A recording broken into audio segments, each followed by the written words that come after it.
When Prince Harry and Meghan pulled up in Australia, this was meant to be a huge comeback moment, like a grand return to a place that once couldn't get enough of them. But right from the jump, something felt off. Seriously off. There were no massive crowds waiting, no loud cheers, no flashing wave of cameras. Just this strange, quiet vibe that didn't match the hype at all. It felt almost empty, like the energy people expected just wasn't there.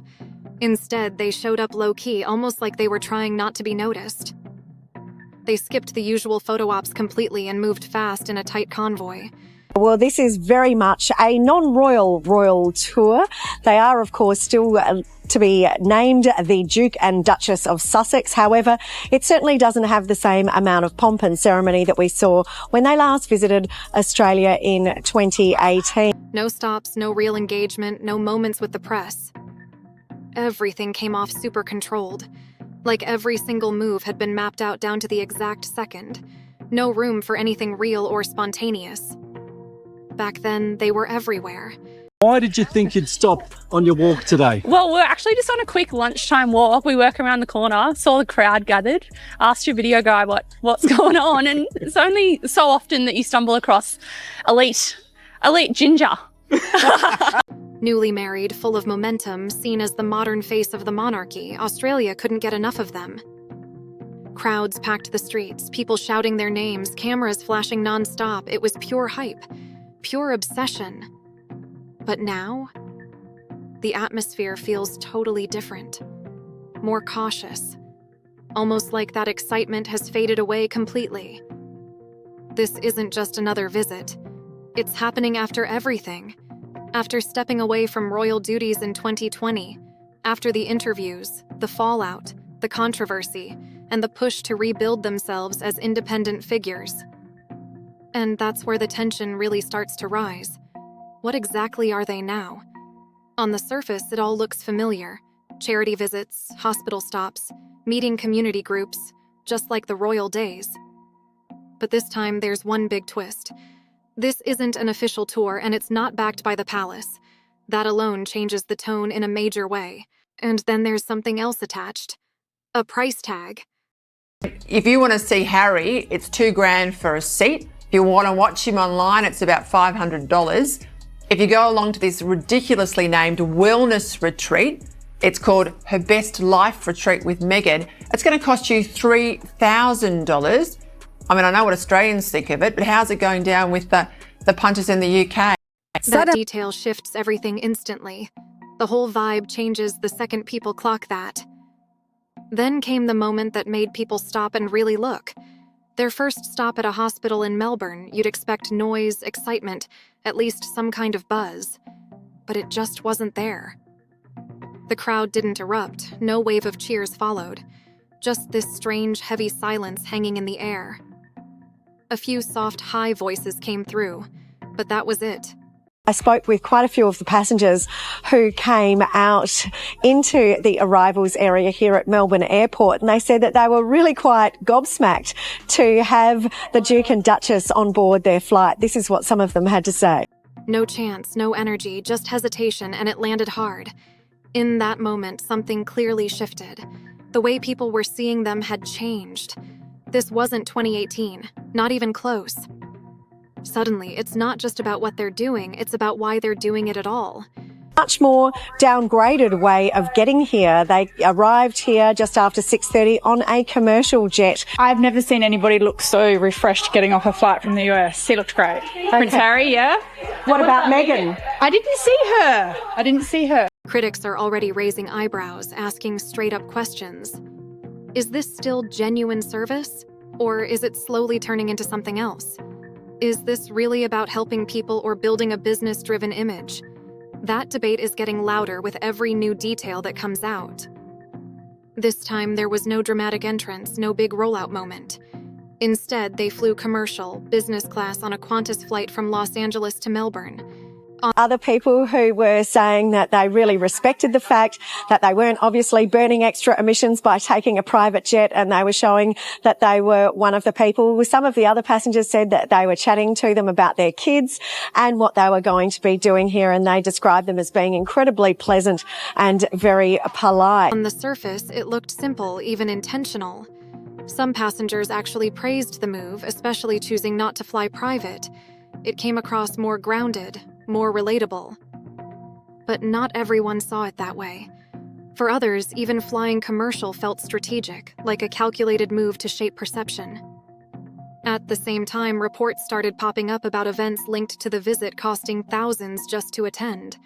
And also, I think, as is typical with the fake Duchess, a lot of lies. A lot of lies designed to make us think that this is a success rather than the ultimate financial disaster which is coming because of a lack of ticket sale. That contrast? It's impossible to ignore, and it hits instantly.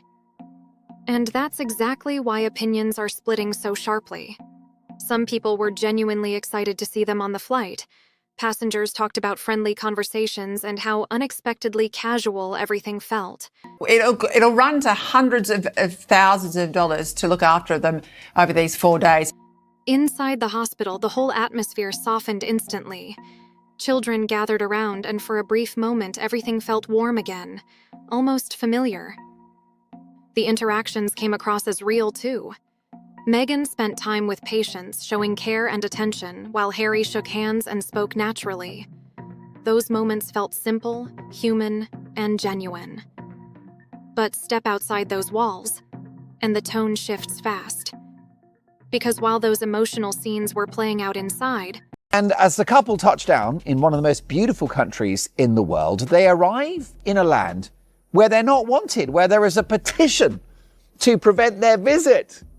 And with locals furious that they'll have to shoulder some of the cost of the couple's security. a completely different conversation was building outside, and it was getting louder by the minute. More and more people are starting to question what this visit actually represents. They're no longer active working royals. So now the big question keeps coming up. Why does this still look like an official royal tour? Why does it feel like a royal visit without the palace behind it? That question is everywhere, and it only gets more intense when money enters the conversation. So if Harry and Meghan's trip to Australia was a dream in 2018, then in 2026, it's a horrible nightmare with controversy, anger, and recriminations around the visit.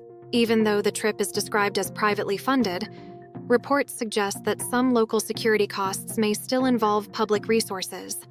That detail caught fire online fast. A petition opposing public spending on protection has already pulled in tens of thousands of signatures. It's organized, it's growing, and it shows real frustration building in real time. And it connects to a bigger narrative. The idea that Harry and Meghan stepped away from the institution but still operate with the same level of visibility and tied to the attention that come with it. Now this trip, with its public appearances and carefully structured events, sits in a... Australian people are as real as it gets, okay? Sometimes brutally so. They don't take any prisoners, the Australians. They take no nonsense, and they don't like fakes, and they don't like phonies. Strange middle ground. Not fully royal, not fully celebrity. Something in between. Something harder to define and even harder to ignore. And for critics, that's exactly where the problem starts, because it opens the door to some seriously uncomfortable questions. Now the questions are getting sharper. Questions about authenticity, about what's actually real. Is this truly about impact, or is it something else entirely? That tension isn't small. It's everywhere. Commentators are breaking down every detail. That word, monetize, keeps popping up again and again, and once it sticks, it changes how everything is viewed. Even that quiet, emotional scene inside the hospital begins to carry a different weight. It starts to signal a bigger shift in public perception. Less untouchable royalty, more like public figure. Now, leading figures in the Australian media that I've spoken to have described this trip as a new low for Harry. They're not happy. They've said that the trip is going to backfire horribly. Australia are not happy at all. Trying to navigate an identity that doesn't fully fit anywhere. And the deeper this visit goes, the bigger the question becomes. Who are they now, really? Because whatever that answer is, this trip to Australia might be the moment where everything starts to shift in a big way. What started off quiet is turning into something much bigger with each passing day. The shift is becoming impossible to ignore, and every moment adds more attention to what's really going on. Inside a Melbourne hospital, you see one version of the story. Calm, emotional, controlled. The interactions feel measured, balanced, almost carefully paced. It comes across as compassion, as genuine connection. Harry moves through the crowd with ease, stopping often to speak with patients, even lowering himself to their level to connect more directly. It doesn't feel forced at all. It feels like instinct. He moves like someone who knows exactly how to operate in these spaces. Nothing about it feels awkward or staged. It flows in a way that feels almost second nature. Meghan, meanwhile, leans fully into the emotional side of the visit. She doesn't keep her distance. She steps right in, hugging children, holding their hands, speaking softly with words meant to encourage. These are the kinds of moments people remember.